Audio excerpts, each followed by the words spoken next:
So as we start off today talking about protein powder, here's why this is so important. The perfect protein powder, and that's a tongue-in-cheek quote right there. So whether there is or there isn't, but there certainly are better ones. And as I'm diving deeper into it, I want you to know that anything that I recommend, anything I talk about, no matter what it is, but especially something that I'm ingesting or suggesting that you might, I will tell you that's what I'm doing. And I can't diagnose, obviously, and I cannot prescribe. So, what I'm doing is telling you this works for me. This is why I place value in it. And you still ultimately need to make your own critical thinking decision. But I hope it will arm you with the right questions to ask, that you'll feel a little bit more informed about the mass of information that you really need to consume in regard to protein powders. So there's some bad news about some of them on the shelves, and I hope that you're a little bit more cautious when you're done here today. So why is there a need for protein in the first place? First of all, if you are here and you're after 50 or approaching 50, getting close to it, we need to maintain lean muscle mass. It is possible to put some lean muscle on, and if you need to because you've lost it due to illness or maybe you just haven't been paying attention, it is possible. But really what we want to do first of all is prevent loss because of the weakness and frailty that has always been more true of aging populations. I don't think that we are willing to settle for it. And I say we because I'm right in there with you. Collectively, our generations of the 50s now, the 60s, the 70s, the 80s even, are not willing to just live life the way we've seen it in the past. So we need to hang on to it. We need protein to counter the natural loss of muscle that happens if you're not doing something about it. So it's not inevitable that you're going to lose muscle mass. It's just much more likely to happen if you are not watching from all directions what you're doing with your energy, with your exercise, with your rest and recovery, and with nutrition. So for health reasons, protein causes, you need to look at, I'm sorry about that, but I have my control panel is in my way. I can't see everything I'm shown here. So your protein, you need it for adequate levels in order to decrease your risk of stroke. These things are recently shown about what happens when people are taking whey protein. There are far more experiments now happening, not just with bodybuilders and figure competitors, not just with frail, very much older adults, but this is a new area. We're looking at the fact that having adequate protein was associated with a decreased risk of stroke, a decreased risk of high blood pressure, improvements and positive changes in both blood pressure and cholesterol levels, and a lack of essential amino acids. These are the small compounds. There are 22 that we need, but essentially we need 9 of them that we can't make in our body every day. A lack of tryptophan is one of the essential amino acids, has been associated with LDL levels that are out of range. Not that it's a problem or a heart disease indicator, but that it's one of the problems with not getting sufficient nutrition. So it's really pointing to our diet really does matter in a lot of areas where maybe we've overlooked it and just, thought it's about choice and in pleasure and enjoyment. So I do want to make an argument here and let you know when we're talking about real food versus protein powder, I would always prefer for you and for myself that we get our protein from real food. I mean, that's just so much better. So I want to make sure, are you seeing my screen? Strange things are happening here. Connection was lost. Not good. Okay. If you are still on, I'm getting connection loss and connection restored. So if you can let me know if you're on board with me, that would be great. Uh, there's technical difficulties. Sometimes I can't do anything about that, but I did see we faded in and out. So hopefully you hung out. Um, so I want to let you know that when we're talking about real food versus protein powder has all been processed slightly.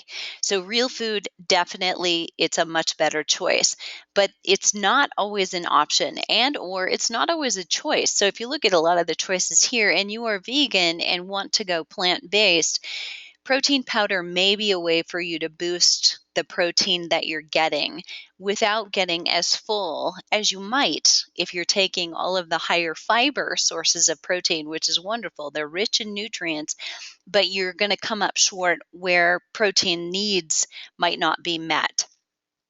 So, next up, protein powder's evolution. So, it really started out of bodybuilders, figure competitors, people in the gym, and athletes looking at restoring. And then researchers began in the early 2000s and probably before that, but really talking about it in about 2005, 6, 7, and 8. Things were really published looking at how it might help the elderly who were in bed rest and losing muscle mass rapidly compared to younger populations. They started using it, and that's when Boost and Ensure came out.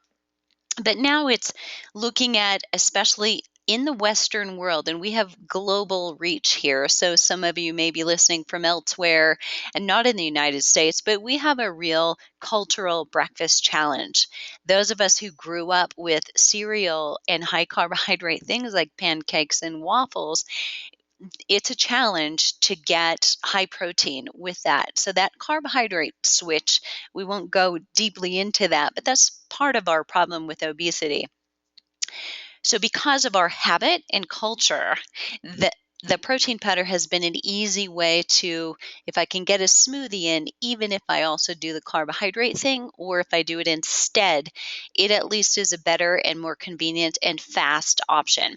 For our on-the-go lifestyle, sometimes it's replacing other meals, and so it's convenient, supports the need to avoid frailty and athletes, and those are not new things, but it's turning our thoughts upside down about protein needs being only for the active. And I hope that's where you are and you realize that it's actually someone who's very active processes better and uses the protein that they eat much better than someone who is inactive or sedentary. So if you have a job maybe that keeps you from being as active as you like, your need for protein does not go down. In fact, it may go up a little bit more. Research supports breaks beyond conflict of interest. So we need to look at the research by companies who, and I'm not picking on anyone when I say EAS comes to mind, because they are a company that puts out protein products and they do a lot of research. That's somewhat of a conflict of interest, but research now is going into universities and clinics and hospitals without sponsoring, and that's a good thing for us as consumers. So protein shakes, smoothies, however you want to say it. And I'm talking about the kind that come out of a blender from your kitchen that have greens and fruits and other nutrients in it as well, not that come out of a can or a jar. And if you're looking for recipes, so a small plug for a free 30 recipe book, if you want one, for variety. You can make one in your kitchen with, choose your liquid of choice, your protein of choice, your greens or your fruit, your protein powder, and a fat, ideally, along with some fiber. Any combination, but it helps to get you started with a few recipes so they're there if you want them. Because I'm recommending it, the second follow-up question is, well, what powder do you use? And I realize now is an afterthought that, I hadn't thought through that. I have never, ever thought I would promote protein powder or sell it, and am not a fan of supplements in general. However, I have had a lot of light bulbs go on in the last year as I look at the need for micronutrients that we're not getting in our diet. And there is a time and a place for supplements, and I'm taking a lot more now than I did 2 years ago and more than I did even a year ago.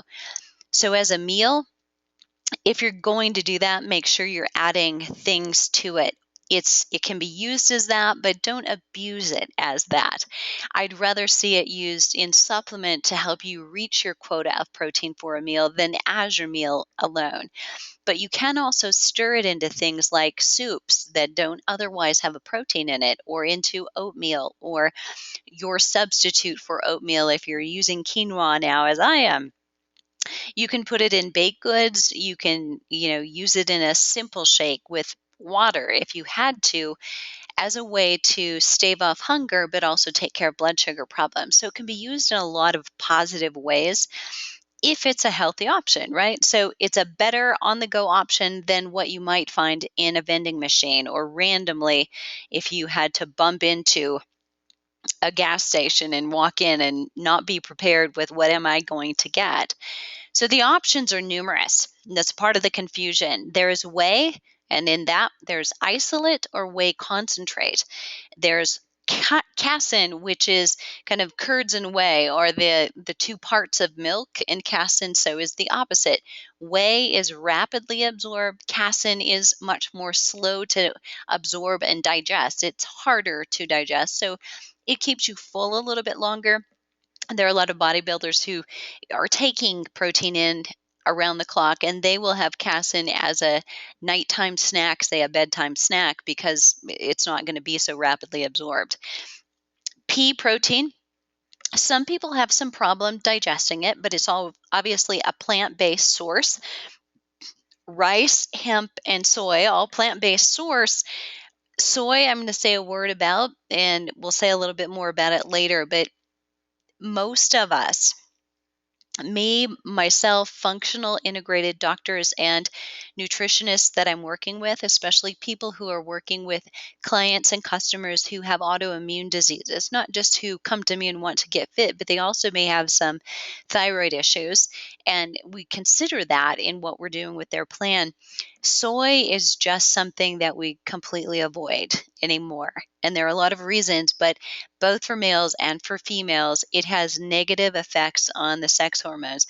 Your body thinks it's estrogen and then gets very confused, and so nothing positive comes out of using soy. That can be a problem with protein powders. As you'll see, soy lecithin is going to be on almost every label that you read. And I would encourage you, if your kitchen is handy and you have a protein powder in there, I'd grab it and have a label right with you.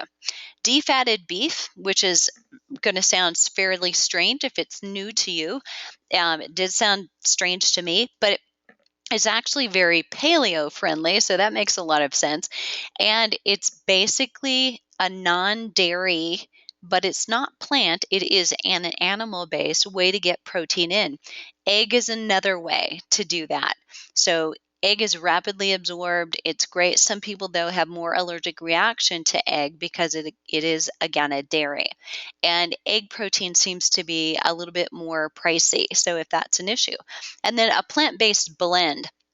So as you walk back up the chain here, a plant-based blend may have pea, rice, it could have potato, could have hemp, and the blend is actually a great alternative instead of choosing any one of the singles, because it will give you all the amino acids that you want, and that makes it very complete, which is great. So let's talk about that. There are 20 amino acids. This is a huge review for some of you. 9 essential means we have to have all 9 in our daily diet. I mean, we can't get 7 today and hope we pick up the other 2 tomorrow. We really need all 9 today. That's where animal proteins all offer all 9 essential amino acids. Plants have some, and so various plants have different amino acids, and it's why if we make a blend of them, we can be more certain we get all of the essential amino acids.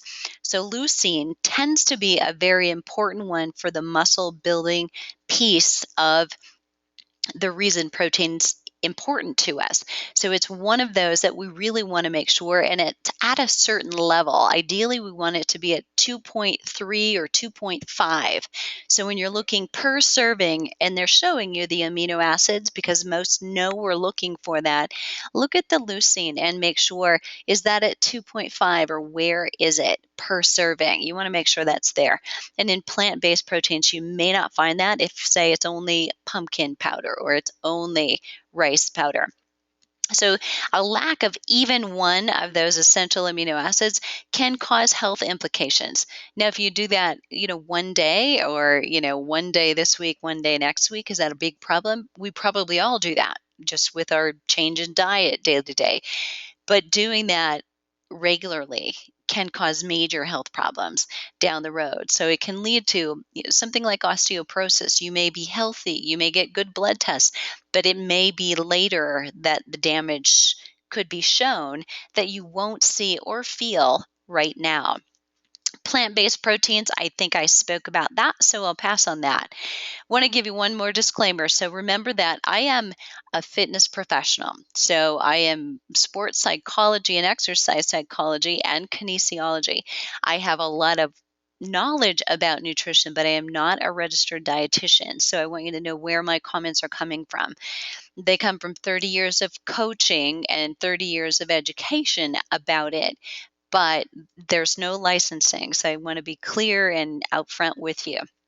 I also don't currently sell protein powder. So as I show you labels here, I am not an affiliate and I'm not associated with them, but they are ones I've tried, ones I think flavor-wise are fairly good.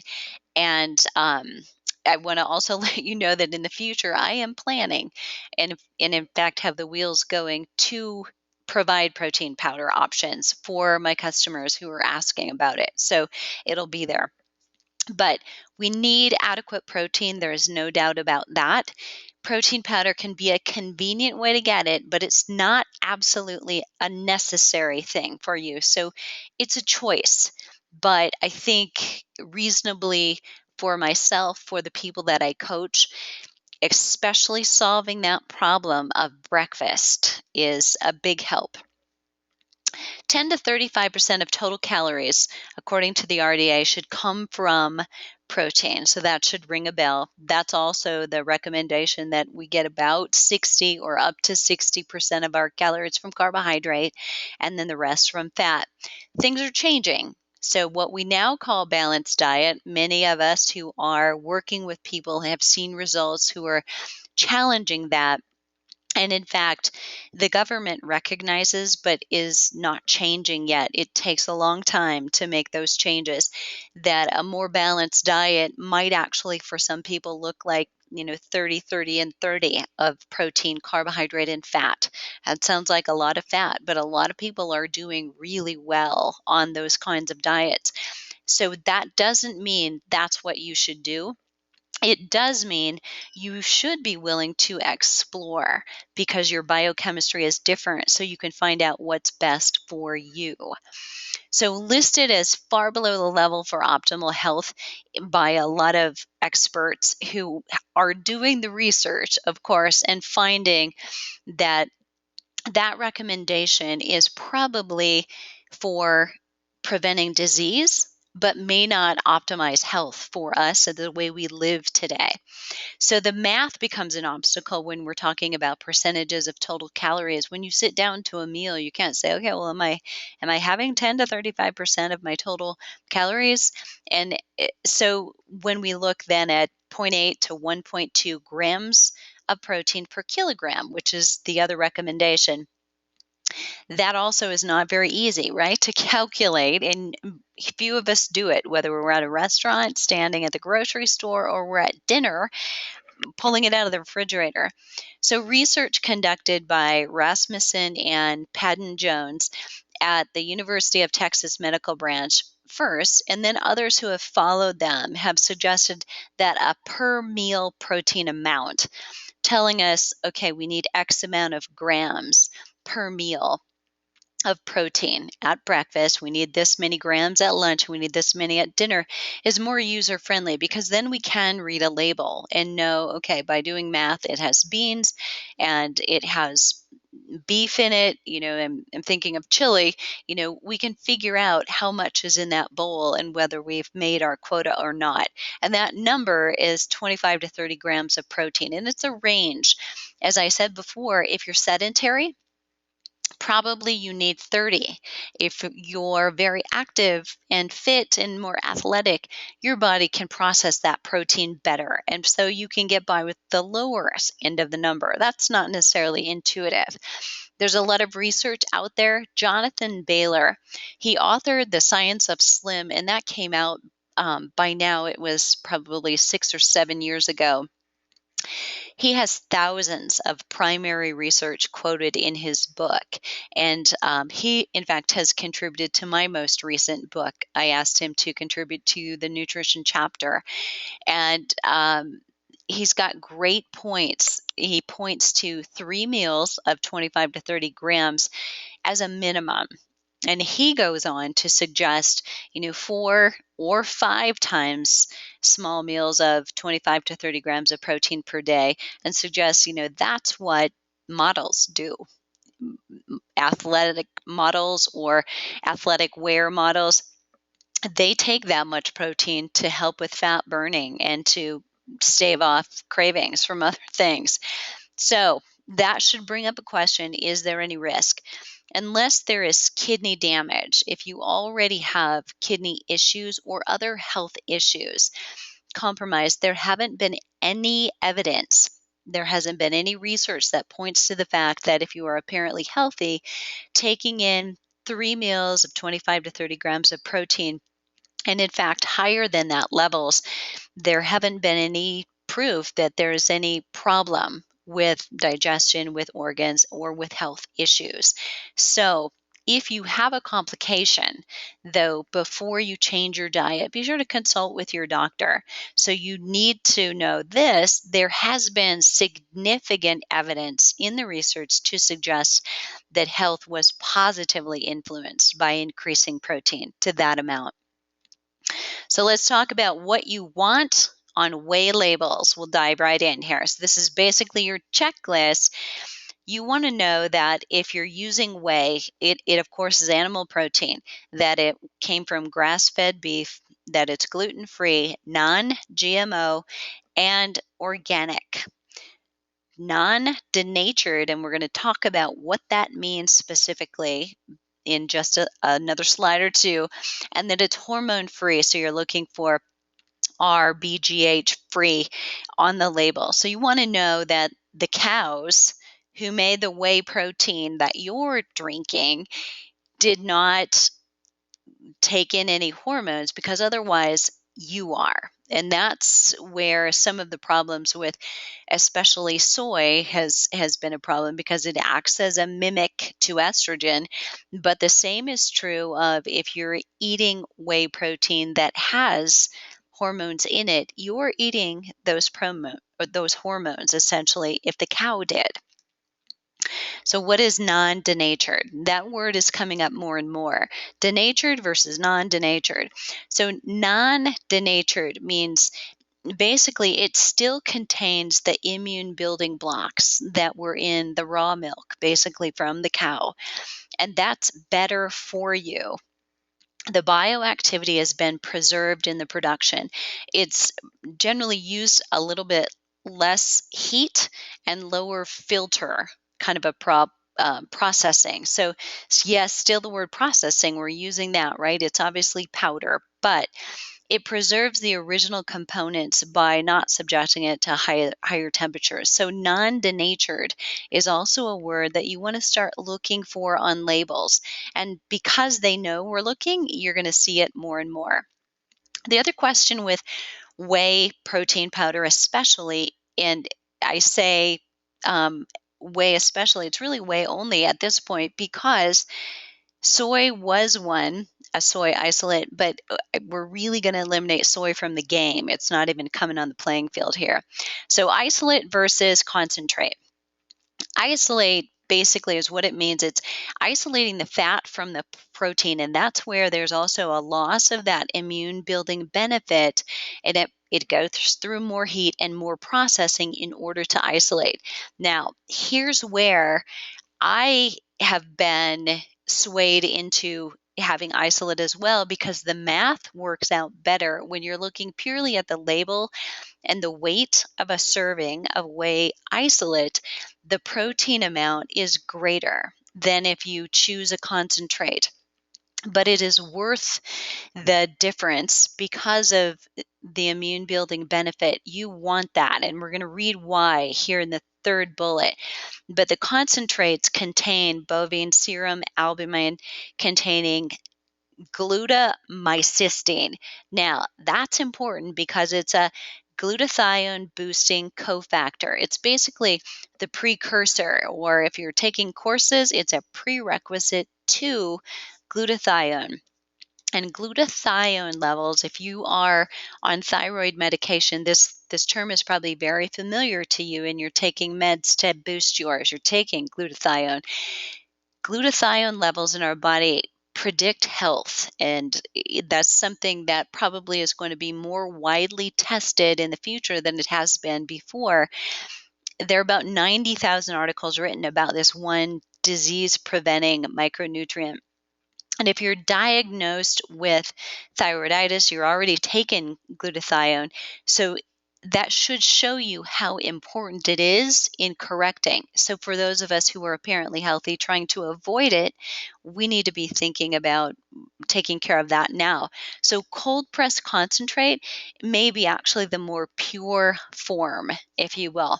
So benefits to both the isolate and the concentrate, but if it meets other criteria and has the least ingredients, that's one of the criteria for choosing a great whey protein, is there are 5 or fewer ingredients on the label, that it's probably a better one than most. Then don't be afraid to buy an isolate. But if you're looking at them and you don't know the difference, you may start thinking, okay, I want one that's a concentrate, or they do make ones that are both isolate and whey concentrate, and you'll find both on the ingredients list, and that would be great. So digesting it easily is also something to consider. Some whey proteins may not agree with you, but if one doesn't, don't flush all whey out. You may just need to try a different one, which gets tricky, I know, because they're big. So the benefits reported from whey protein: lower stress and mood boosting, more alertness, decreased risk of type 2 diabetes, increased lean body mass, better gut bacteria. And that, of course, is probably more true of the concentrate and the non-denatured. Inhibited growth of cancer cells, and that's pretty big. And then I mentioned earlier the LDL cholesterol levels actually were pointing to a lack of tryptophan. So LDL cholesterol levels improved with whey protein. And these were all study-based, but I can also attribute to lowered stress and mood boost, more alertness, and increased lean body mass among my clients and customers who've taken it. And that was a very surprising feedback that I got from them. But after a week of starting to take more protein in, both from whey and just other dietary sources, lower stress, better mood, more alertness, people were reporting better energy even before they had a chance to find out what it did to body composition. So I'm sharing here, this is one I have in my cupboard right now. Actually, I had just did a little spinning on my bike for an afternoon break. I have a whey protein shake made with this sitting beside me. So this is Blue Bonnet is the brand. So again, I'm not associated at all. It is available in French vanilla, which I think is probably the easiest to deal with. It's also available in unflavored, so no flavor, not sweet at all, or natural strawberry flavors. And I'm sure you can find chocolate in just about anything as well. So this is one smaller, bigger size, only difference. So I would buy a smaller one. You'll figure out first if you like it or not. There's 26 grams of protein per serving and nothing that you don't want in it. There are about 3 ingredients. It's fantastic. And this is another one, and this is newer for me. First time I tried it probably last week. So reserve age, grass-fed whey protein, and this one I bought in chocolate just because I'd had the other one in vanilla was the only reason. So it's gluten-free, soy-free. You'll find it's hormone-free on one side, non-GMO. If you turn it around, it tells you the rest. So you've got, again, very few ingredients on this one. This is another one, and this is Designs for Health, and this is just a disclaimer here. And again, I'm not promoting it yet, but this is the brand I'm going to carry. So this is Way Cool, just their proprietary blend, but it's non-denatured, and you can see they list it because it is important to them. The other thing that you need to start looking for is heavy metals, and the label will begin to be showing that. I'm sure that it will. We'll talk about that. Plant-based labels. So look for non-GMO and look for the plant-based blend for the reasons that I mentioned earlier, so that you know it's got all the essential amino acids in it. And that doesn't mean if you have a pumpkin protein powder sitting on your shelf or rice protein, don't throw it away. I mean, go ahead and use those, but know you may want to add something else to it. So, half a scoop of this protein and a half a scoop of a different protein powder and make your own blend if you need to do that. But that would be a wise choice, or use it as a snack and not as your meal during one day to get through that. So this is a plant-based that I use. Jarrow formulas seem to all be very clean and kind of stand by that test of, non-GMO, gluten-free, low sugar, and not artificially sugar. So you can see on the label, if you can read that, small pea protein, brown rice, hemp protein, chlorella, and white chia seed are in there as well. And that's for the fiber and the greens. That's not adding the protein. So that's a great option. You're going to find that your plant-based ones are all going to carry a little bit more texture with them. You need to, kind of just deal with that. It doesn't get better. All of the plant-based are like that. It's not a brand problem. It's just across the board. Non-dairy animal. So this is the beef, basically the defatted beef protein. Look for non-GMO, almost the same thing that you would look for in whey. Organic, grass-fed, and ideally tested for metals you want to look. And we're going to start seeing that on the whey protein as well. So pure paleo protein, that's again a Designs for Health item. You can get it in natural vanilla and in chocolate, I think, and maybe a berry. So what do you want to give the cold shoulder to? If we've done the rundown of, okay, I know what I want to look for, depending on who you are. If you can do dairy, you may like whey. And if you are also very athletic and you're using this as a post-exercise snack or meal, whey is easily digested. And so it's a great option for that. But if you can't digest dairy, then you may want to go either the other way, the defatted beef, so a non-dairy option, or the plant protein. So you know what to look for in those. Now, here's what you give the cold shoulder to. So heavy metals or no evidence of testing. And if you have a protein powder that you use now and you're fairly comfortable with the ingredients otherwise, but there's nothing on it about heavy metal testing or how it did. Okay. So you need both, right? You need the outcome of that heavy metal test. Call the manufacturer or use the email, look them up and ask, or look on the website and see what you can find. It's worth going that extra mile. I think we're at the point where as consumers, they need to know we're looking, we're asking, and we want to know that. Here's the reason why. There are some heavy metals in about 50 randomly tested protein powders just on the market. And some of them are fairly popular protein powders, and I would say not necessarily among those of us who are 50 and over, but certainly among the young gym crowd who, might be drinking muscle milk, for instance, and that was one. But there are some other brands that I in the past have bought that was unaware of and will no longer support. But that's scary. And the reason why, not because we can ever avoid heavy metals altogether. We're all taking in probably some amount of heavy metal and exposed to it in our food every day in very small amounts. But if you're doing a protein powder that's concentrated in levels of a heavy metal that's beyond what it should be, and then you're doing potentially multiple, maybe you have breakfast and you have it as a snack, that's a lot of exposure over the course of a year or a lifetime that you want to avoid. So if you know it's in there, we want to avoid it. Sugar, more than about 5 grams a serving is too much. I was generous with that number. I like to see about 2 to 3 grams of sugar per serving. So take that and look at, where you want to be with it. Artificial sweeteners, colors, and flavors. When you see that, you want to run if it says that, but you also are looking specifically for the things like aspartame, and it will appear on some still even today. So look for that. And the sweeteners that you won't recognize necessarily by name will be things that are unpronounceable. You don't know what they are. So Google them first before you buy.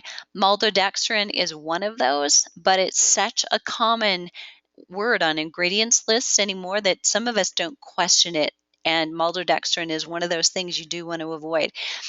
Carrageenan, you want to avoid that. So basically, some of those gums help things stick together and help dissolve, but you want to avoid them at all costs if you can. Avoid added vitamins. So that may sound strange, but if you're already taking vitamins, you don't want to have competition going on for absorption. So more vitamins is not necessarily better. So just because one says it's fully loaded and it's got this in it, think about what you're already taking, and especially if you're taking them at the same time of day, and be sure you're not competing. Soy, you want to give the cold shoulder to soy altogether, and soy lecithin is in most protein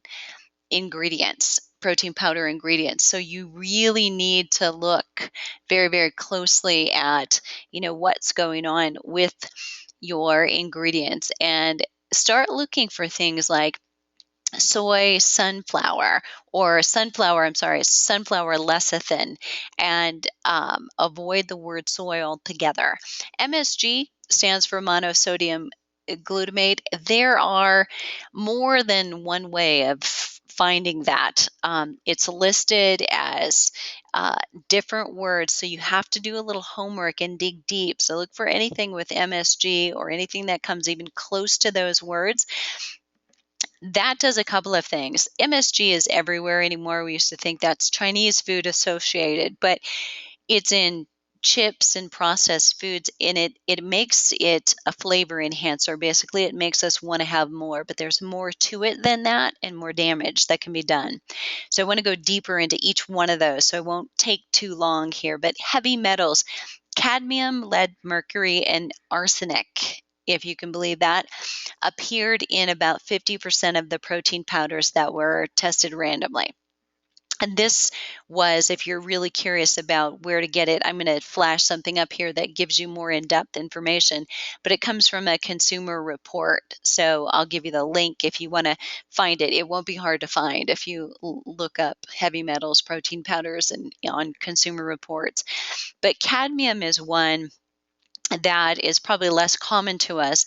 Lead, a little bit more familiar. Mercury, and our biggest alarm is probably big fish, right? So tuna, and then arsenic is, rat poisoning, basically.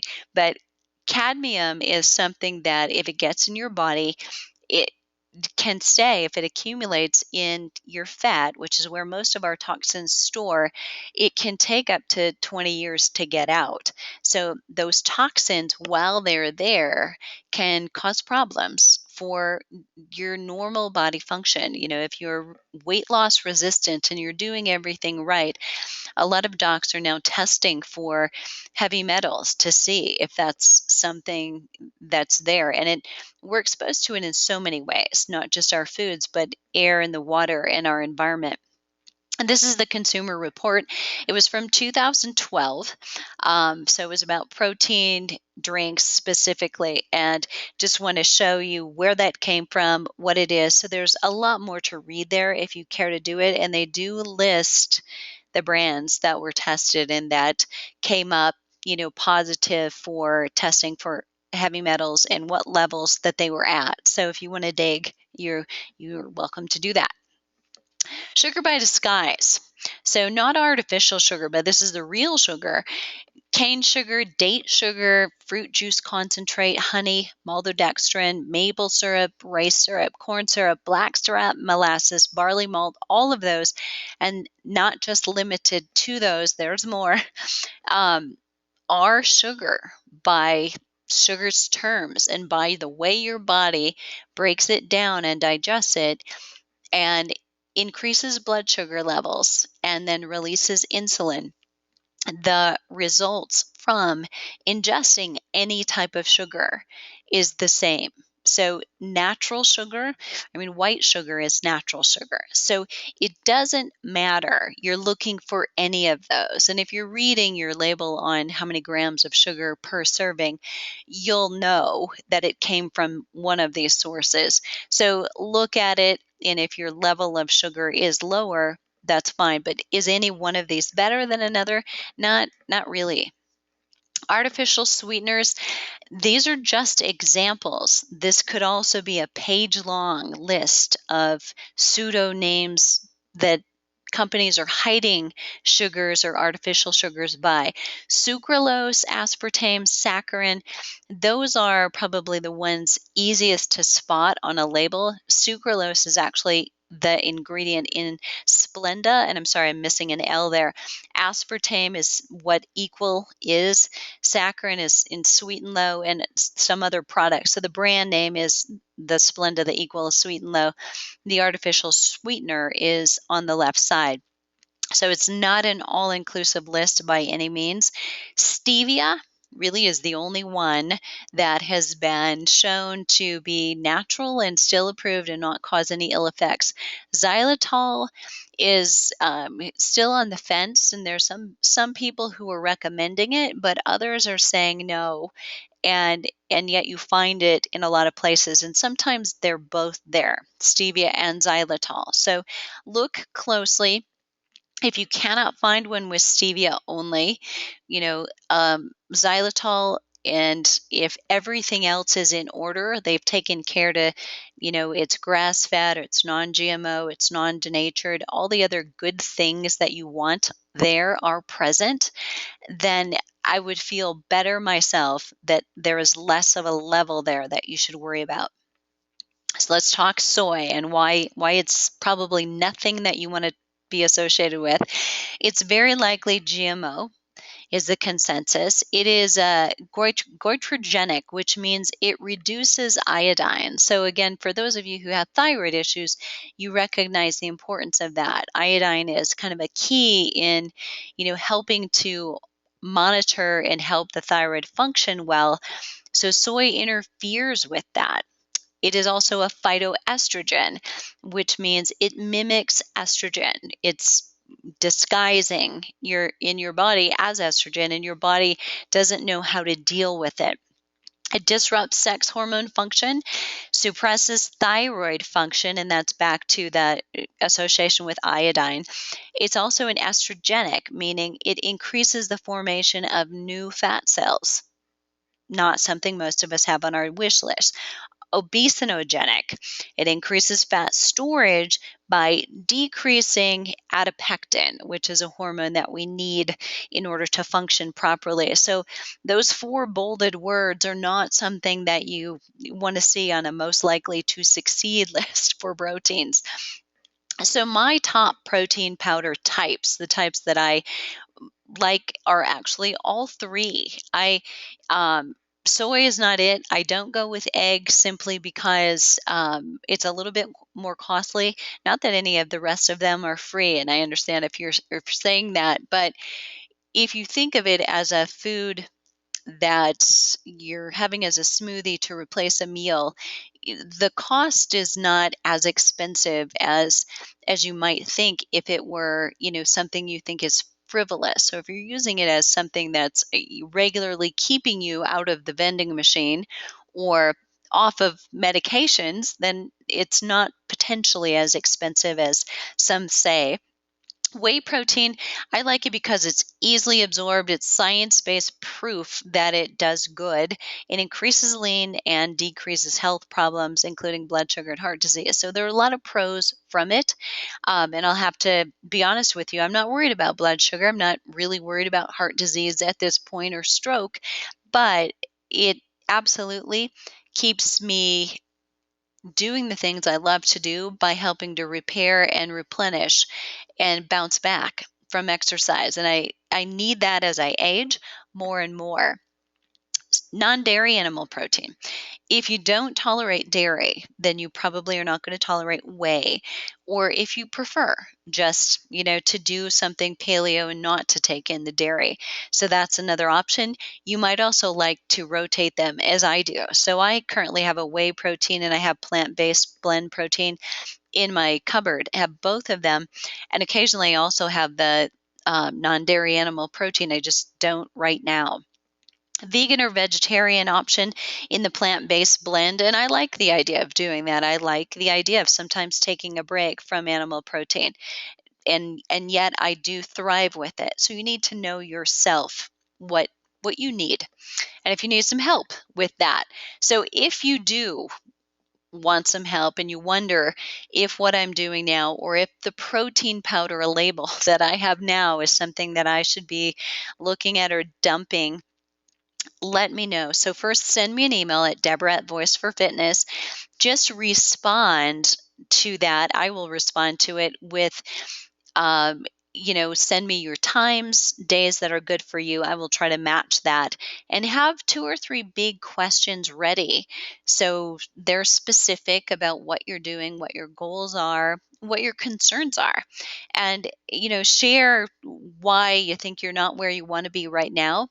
Um, and that can be in relation to your personal goals. So why is it that you're using protein, and or if you are and you just want to talk about the right protein powder for optimal health and not going down that street where heavy metals live or something else, that's great too. So be prepared to make changes. That's the follow-up. So I ask if you're going to take my time and yours, let's figure out where you want to go from that.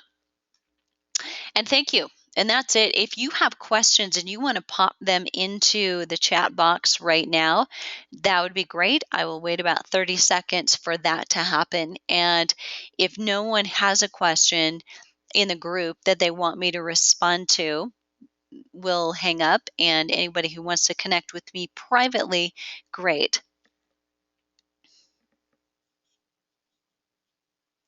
Okay, so I'm not getting a lot of questions, and I know we had a little disconnect, and I don't know if that was weather related or actually a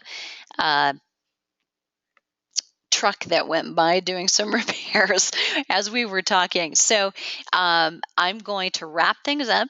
Love to hear your questions, your comments afterward about whether or not this was helpful and what your biggest takeaway was. So, with that, have a great season. It's a great season to use a little protein powder just to even offset hunger before a big party if you need to do that. And happy holidays.